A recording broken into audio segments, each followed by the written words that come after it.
Hello everyone, welcome to Chanakya math and physics. स्वागत है आपका चाणक्य मैथ एंड फिजिक्स में। स्टैंडर्ड 9 हम लोगों के पास टॉपिक है यूनिवर्सल लॉ ऑफ ग्रेविटेशन, जो कि ग्रेविटेशन चैप्टर का ही एक पार्ट है। ओके, यूनिवर्सल लॉ क्या कहता है, इससे पहले समझने से पहले हम लोग ग्रेविटेशन के बारे में एक बार फिर से रिकॉल कर लेते हैं। ग्रेविटेशन फोर्स क्या होता है कि अगर हमने कोई भी चीज ऊपर फेंकी और वो नीचे की तरफ आती है, इट मीन्स एक फोर्स जो उसे नीचे की तरफ अट्रैक्ट कर रहा है, इस फोर्स को कहा जाता है ग्रेविटेशन फोर्स। और जिस स्पीड से कोई भी पार्टिकल नीचे आता है, उस स्पीड को कहा जाता है ग्रेविटी।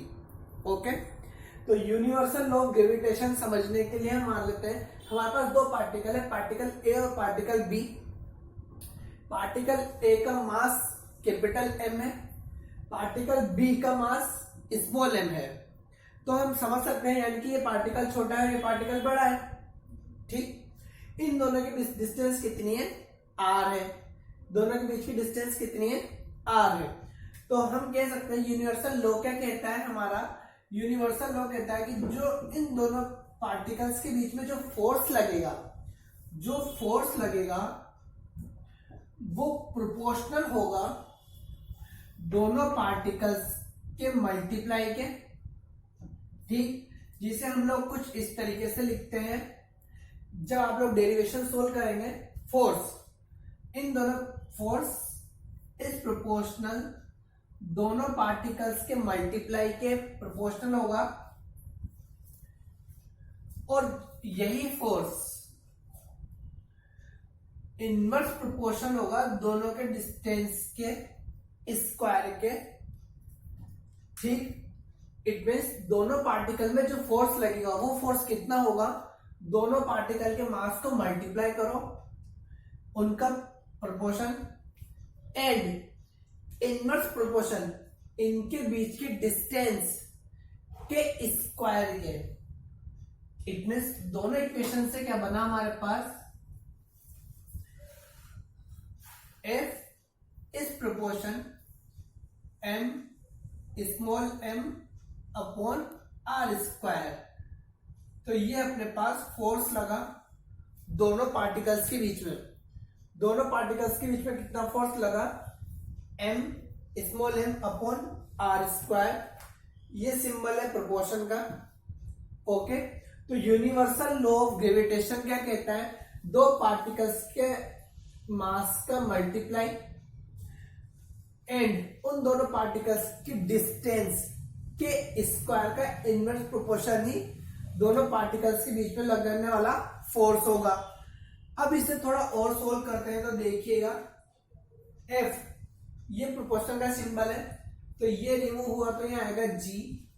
सर ये G क्या है, G के बारे में भी बात करेंगे हम कि इस G को क्या कहा जाता है। ये G होता है हमारे पास ग्रेविटेशन कांस्टेंट। इस G को क्या कहा जाता है, ग्रेविटेशन कांस्टेंट कहा जाता है।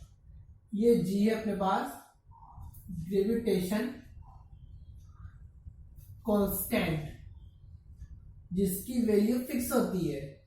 जिसकी वैल्यू क्या होती है, फिक्स होती है। इसकी वैल्यू कितनी होती है, G की वैल्यू, G की वैल्यू होती है, G की वैल्यू से पहले हम इस G का फॉर्मूला फाइंड आउट करते हैं ताकि हमें दिक्कत नहीं आएगी।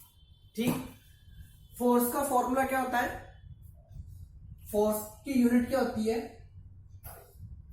फोर्स की यूनिट होती है न्यूटन। फोर्स की यूनिट क्या हुई, न्यूटन। m मास, मास की यूनिट क्या होती है, m मास, मास की यूनिट होती है kg, किलोग्राम। इसी तरीके से स्मॉल मास की यूनिट इसकी भी क्या होगी, kg। r यानी कि लेंथ, डिस्टेंस, और डिस्टेंस की यूनिट क्या होती है, मीटर। क्या होती है, मीटर। तो यहां से हमने G का फॉर्मूला फाइंड आउट करना है, G का फॉर्मूला और G की यूनिट। इस G को क्या कहा जाता है, कैपिटल G को कहा जाता है ग्रेविटेशन कांस्टेंट कहा जाता है। अब यहां से देखना, F की जगह हमने रखा न्यूटन। ठीक, G का हमें फॉर्मूला याद नहीं है, या पहले हम जी का फॉर्मूला बना लेते हैं, यूनिट बाद में रहेगी अपने पास। यहां से देखना जी का फॉर्मूला क्या बनेगा, इस एफ को मल्टीप्लाई कर देंगे क्रॉस मल्टीप्लाई आर से, यानी कि F dot r square upon m dot small m. तो ये तो बन गया हमारे पास ग्रेविटेशन कांस्टेंट का फॉर्मूला। इसकी यूनिट जी की यूनिट बनानी है अगर हमको, तो फोर्स की यूनिट होती है न्यूटन, आर यानी कि distance metre square, upon mass की यूनिट कितनी होती है केजी, तो ये बन गई इसकी यूनिट केजी स्क्वायर।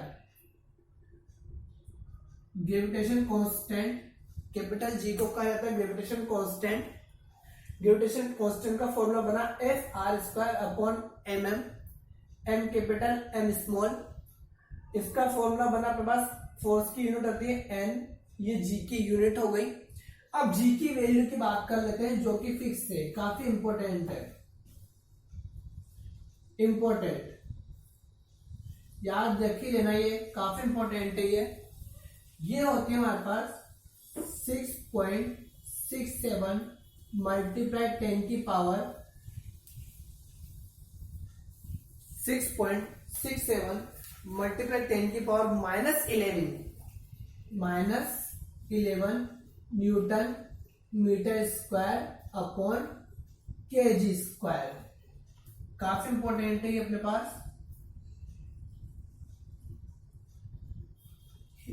याद कर लेना। 6.67 इंटू 10 की power -11 newton dot metre square upon kg square. तो ये था हमारे पास यूनिवर्सल लॉ ऑफ ग्रेविटेशन। अगर एग्जाम में टेस्ट में कहीं पूछा जाता है तो ये पूरा हमें करना होगा। कोई दो पार्टिकल है ए एंड डी, उन दोनों पार्टिकल्स के मास का मल्टीप्लाई एंड उन दोनों पार्टिकल्स की डिस्टेंस के स्क्वायर का इनवर्स प्रोपोर्शन ही इन दोनों पार्टिकल्स के बीच में लगने वाला फोर्स है। ठीक, सपोज कीजिए दो पार्टिकल्स, जैसे एक में एक आप लोग, अब उन दोनों के बीच में कितना फोर्स लगता है इसको कैलकुलेट करना है। तो किस तरीके से कर सकते हैं, मेरे में कितना मास है यानी कि वेट है, आप लोगों में कितना वेट है, और दोनों को मल्टीप्लाई कीजिए। हम दोनों के बीच में डिस्टेंस कितनी है उसका स्क्वायर, ये इनवर्स प्रोपोर्शन हो गया। तो हमें पता लग जाएगा कि दोनों के बीच में कितना फोर्स लग रहा है। ओके स्टूडेंट्स, अगर आप लोग दूर होंगे तो फोर्स कम लगेगा और पास होंगे तो फोर्स ज्यादा लगेगा। ओके, वीडियो पसंद आए तो लाइक कीजिए, कमेंट कीजिए, शेयर कीजिए, चैनल को सब्सक्राइब कीजिए ताकि आप लोगों को लेटेस्ट नोटिफिकेशन मिलते रहे। Stay home, stay safe, God bless you.